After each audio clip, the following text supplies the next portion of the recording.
میرا ایک جاننے والا ہے دبئی میں، اس نے اپنے بیٹے کو نئی فراری دلائی، کوئی 5-6 کروڑ کی گاڑی.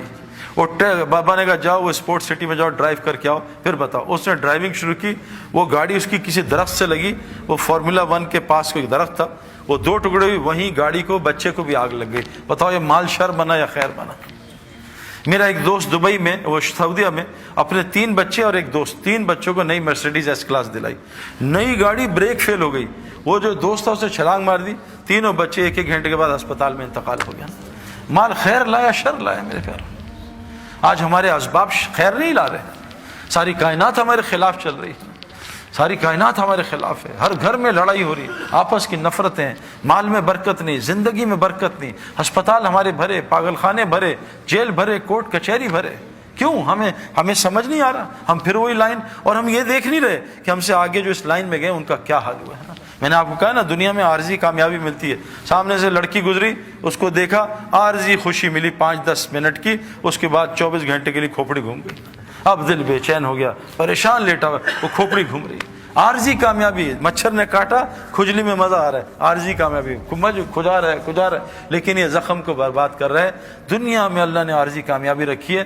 میں نے 25 سال اس میں تلاش کی، وہ ٹیمپرری. میں نے نیا موبائل نکالا، زبردست لیٹسٹ مرضی کا موبائل، ایک سیمسنگ، ایک بلیک بیری، ایک آئی فون، تینوں top of the line mobile میرے پاس ایک وقت میں تھے، ایک زمانہ تھا. میں نے ان کو چند دن استعمال کیا، چند دن مزہ آیا، کھیلا کھولا، یہ ڈاؤن لوڈ وہ ڈاؤن لوڈ، یہ پروگرام ڈالا. 15 دن بعد تینوں بے چین کیا. تینوں میں کہا بیچو ان کو نقصان میں نے اگلے 3 موبائل خرید لیے. یہ میں نے سالوں کیا ہے، کیونکہ میں ہر وقت انٹرنیٹ اور میگزین میں ایڈز دیکھتا تھا، نہیں یہ صحیح، یہ صحیح. میں نے دنیا کی ہر گاڑی استعمال کی ہے، خریدی ہے، ٹیسٹ ڈرائیو لی ہے، کرائے پہ لیے. اب یہاں تو ہم مہنگی گاڑی نے امریکہ کرائے پہ لے لی، ایک دن کا کرایہ $50، کوئی مسئلہ نہیں.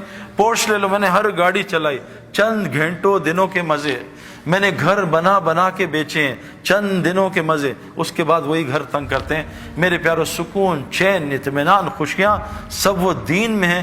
آسان آپ کو بتاتا ہوں، دیکھو اعمال زندگی بنائیں گے، اعمال سے حالات ٹھیک ہوتے ہیں، یہ بات ہمیں سمجھنا ہے.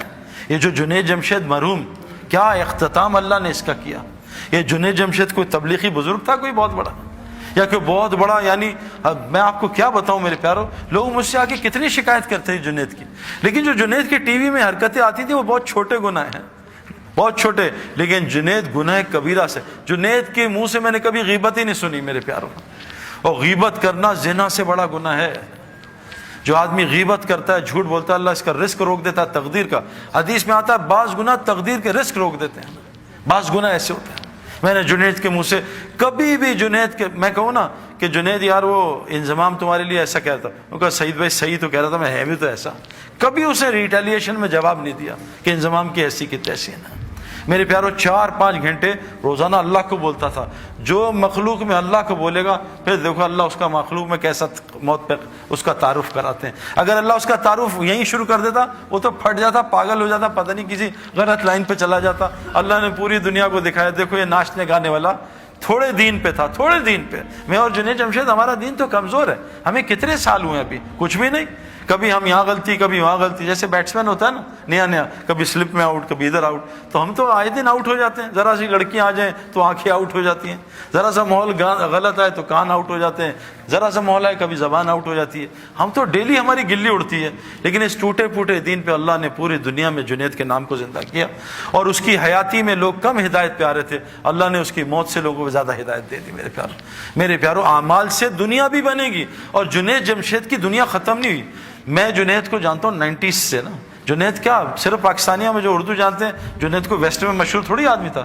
ہمارا تو انٹرنیشنل سپورٹس ہے، انگلینڈ، آسٹریلیا، ہر جگہ انضمام الحق کا نام بہت زیادہ ہے، کیونکہ انٹرنیشنل سپورٹس ہے نا. یہ تو نعت اور یہ گانے تو سب پاکستانی اور جو اردو جانتے ہیں. لیکن میرے پیارے دوستوں، اللہ نے اس کی آخرت بھی بنائی، اور دنیا اللہ نے اس کو وہ عطا کی جو جنید کی سنگنگ میں اس نے خواب بھی نہیں دیکھا تھا. 100 سے زیادہ دکانیں تو اس کی پاکستان میں ہیں. حج پہ جاؤ تو جاؤ جنید جمشید. جنید جمشید کو شوق تھا، وہ دعا مانگتا تھا اللہ میرے پوری دنیا میں نام مشہور کر دے، اور میرا موت پہ بھی نام مشہور کر دے. دیکھو جب انسان اللہ کا کام کرتا ہے نا، پھر اللہ اس کا کام کرتے ہیں. جنید جمشید ایسے بیٹھا شب جمعہ میں چترال میں بیان کر رہا تھا، بیان کر کے ایک دم رک گیا. پتہ نہیں کیوں رکا. کہتا بھائی میں دعائیں کراؤں گا اپنے لیے, یہ سارا مجمع میرے لیے دعا کرے. تو جنید شاہ نے ایک دعا کی کہ اے دعا کرو, اے اللہ مجھے اپنے راستے کے شہادت کی موت دے. پورے مجمع نے زور سے کہا آمین. دیکھو اللہ تعالیٰ نے اس کو شہادت کی موت بھی دے دی. میرے پیارو, اللہ ہمارے کام کرے گا اگر ہم, دیکھو کیا کہا, عجیب بات کہ اے ابن عباس تو اللہ کے دین کی حفاظت کر جب 24 گھنٹے اللہ کو اپنے ساتھ پائے گا. اے ابن عباس تو اللہ کے دین کی حفاظت کر, اللہ تیری حفاظت کرے گا. میرے پیارو, ہمارے اعمال ہمارے حالات ٹھیک کریں گے. اللہ کی قسم پوری دنیا میں حالات خراب ہیں, پوری دنیا میں حالات اور دن بدن خراب ہو رہے ہیں. اگر ہم اعمال پہ نہ آئے, اب تو اللہ نے یہ میڈیا پہ اتنے لوگ آ گئے ہیں, یہ مشتاق احمد, یہ انضمام, یہ ہاشم معاملہ. ہاشم معاملہ اپنے ملک کا سب سے عزت والا سٹیزن ہے, مجھ سے لمبی داڑھی ہے اس کی میرے پیارو. اور میں جب ساؤتھ افریقہ گیا ڈربن میں, تو میں نے ہاشم کے, جب میں وہاں ادھر میری بات تھی, اس میں 90% نان مسلم تھے. تو ہاشم ابھی بھی جہاز سے اترا تھا انڈیا کا ٹور کر کے, 1.5 مہینے کا سفر کر کے. تو موبائل آن ہوا تو اس کے دوست نے کہا کہ تمہیں گھر چھوڑوں, تمہارے بیوی بچے آئے ہوئے, کہتے نہیں, اور یا سعید انور کا وہاں بیان ہے اسٹیڈیم میں, وہاں جاؤ گے. کہا میں آ رہا ہوں, بیوی بچوں سے مل کے بیان سن کے پھر گھر جاؤں گا. وہاں آیا, بھائی جنید بھی ملے, اس سے بات سنی. تو میں نے اس کے جو کرکٹرز تھے نا, اس سے پوچھا کہ ہاشم, تم سارے نان مسلم, ہاشم کا کیا افیکٹ ہے تم پہ؟ کہتے ہیں یار جب بھی ہم میچ ہارتے ہیں یا ہمیں پریشانی, آؤٹ ہوتے ہیں یا گندا کھیلتے ہیں, ہم ہاشم نا یہ نماز پڑھتا ہے, قرآن پڑھتا ہے, ہم اس کے چہرے کو دیکھتے ہیں, اس کے چہرے کو دیکھ کے ہمیں اتنا سکون ملتا ہے, ہم سوچتے ہیں اس کے اندر کتنا سکون ہوا ہے. ہم سکون کے لیے تو سب کچھ کر رہے ہیں. اور بھائی مسجد, مچھلی کا سکون پانی میں, مسلمان کا سکون مسجد میں ہے. یہ کہاں باہر تلاش کر رہا ہے؟ وہ عارضی سکون, ٹیمپرری, نشہ کیا ٹیمپرری سکون, پھر پریشانی, دوائی کھائی نیند کی ٹیمپرری سکون, پھر پریشانی. یہ سب آرٹیفیشل ہے. مچھلی کا سکون پانی میں, مچھلی کی ضروریات پانی کے اندر, مسلمان کا سکون پانی میں. مسلمان کی ضروریات کا تعلق مسجد کے اعمال کے ساتھ ہے, باہر نہیں ہے. مسجد کے اعمال, باہر کی محنت سے بستر آئے گا, نیند نہیں آئے گی.